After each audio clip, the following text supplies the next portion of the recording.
Gracias por seguir con nosotros. Continuamos compartiendo Campo de Precisión.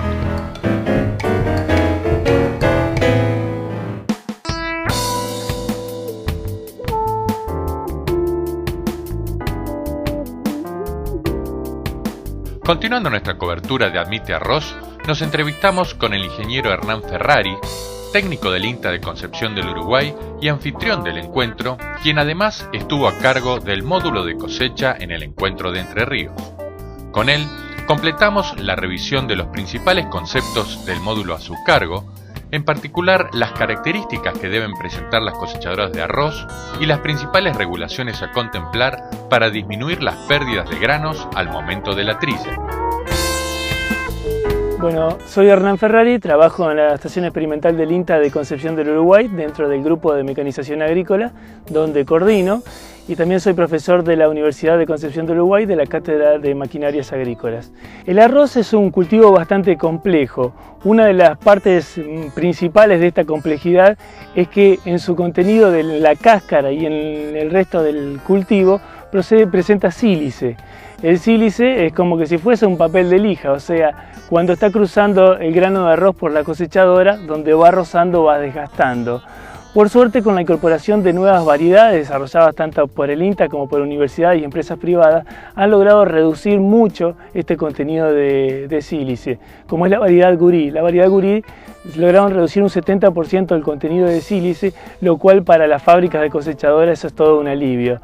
Es importante verificar que cuando estamos trabajando con un arroz con alto contenido de sílice, por ejemplo el Paso 144, uno de los más agresivos, ver que la cuchilla se vaya manteniendo en un estado correcto porque se va a desgastar muy rápido, ver las placas de desgaste sobre todo de la tolva, de las norias, de los sinfines, porque cuando estos empiecen a desgastar van a empezar a producir roturas en el grano y eso va a perjudicar en la calidad a la hora de la entrega del arroz.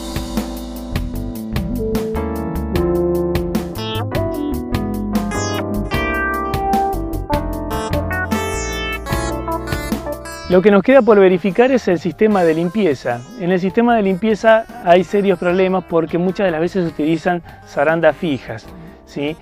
Lo ideal sería que la zaranda fija o la zaranda inferior o zaranda de segunda limpieza utilicemos si queremos una fija, pero con la apertura ideal para el arroz. La zaranda de primera limpieza o zarandón, a esa tenemos que regularla muy bien. La forma correcta de ser regulada es tomar un poco de grano de la tolva después de haber realizado una pasada, se pone un puñado de arroz sobre el zarandón y se empieza a abrir despacito la luz del zarandón hasta que el grano caiga completamente hacia la zaranda. De ahí le damos un 50% más de apertura y esa sería la regulación ideal para el zarandón. ¿Por qué digo esto? Porque hay muchas deficiencias en la limpieza y se entrega mucho material sucio al acopiador o al molino. Entonces es una forma muy interesante y eficiente de regularlo. A partir de ahí, si tenemos regulado bien el zarandón y la zaranda y le podemos dar un doble al extremo del zarandón de apertura, regulamos la ventilación. Podemos arrancar con 400 revoluciones e ir probando, pero no tocamos nunca más la apertura del zarandón. ¿Sí? Es una forma muy eficiente. Después nos estaría quedando una zona bastante compleja por la adopción, que es triturar y esparcir el rastrojo. En la actualidad en las arroceras esto no se realiza. El rastrojo que cae del sacapajas cae en forma de andana y luego manejar ese rastrojo se vuelve bastante complicado. Si nosotros lográsemos de que tengamos un triturador y un esparcidor de rastrojo, podríamos empezar a pensar en siembra directa de arroz.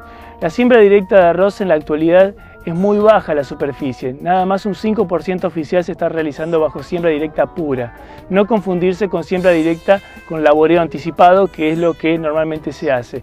Lo que queremos es terminar de cosechar arroz y si el año siguiente vamos a hacer arroz nuevamente, podamos utilizar las mismas taipas y el mismo suelo que se utilizó en el cultivo anterior.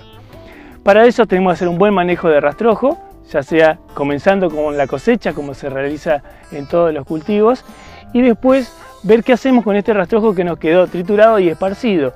Una de las opciones a través de ensayos que venimos realizando con la Universidad Nacional del Noreste y la Estación Experimental de Concepción del Uruguay es utilizar nitrógeno, fertilizar a ese rastrojo con dosis de entre 80 y 120 kilogramos de nitrógeno. Con esto logramos que el rastrojo se degrade muy rápido y llegar a la siembra del cultivo siguiente sin rastrojo en superficie, pudiendo pasar con la sembradora arrocera perfectamente. Eso es una opción muy interesante para la adopción de siembra directa. Es muy importante aclarar que ese nitrógeno no se pierde. ¿Por qué?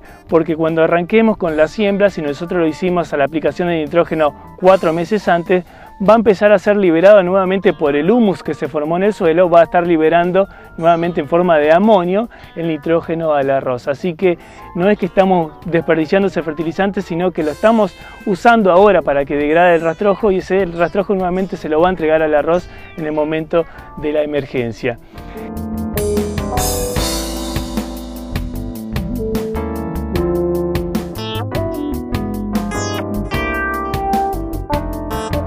La poca adopción de la siembra directa en nuestro país viene más que nada de una cuestión de cultura.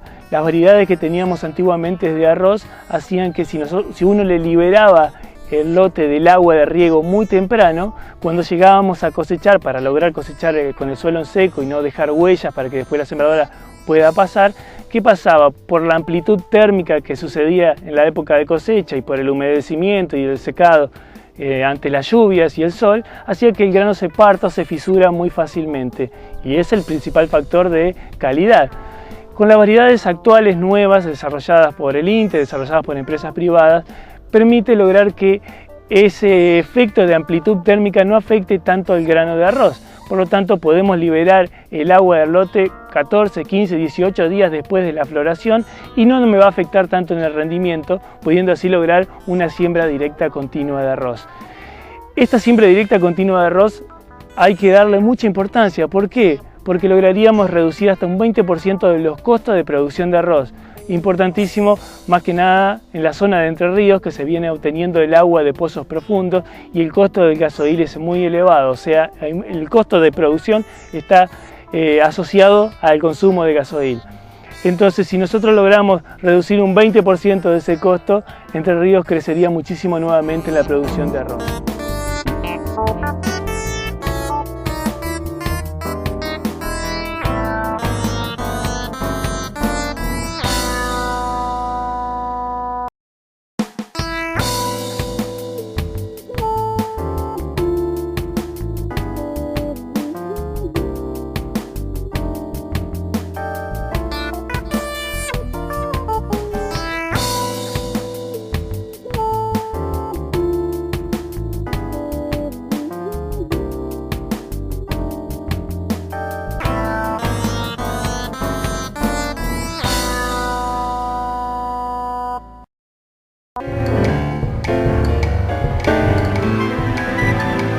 En solo unos instantes nos volvemos a encontrar para continuar compartiendo Campo de Precisión.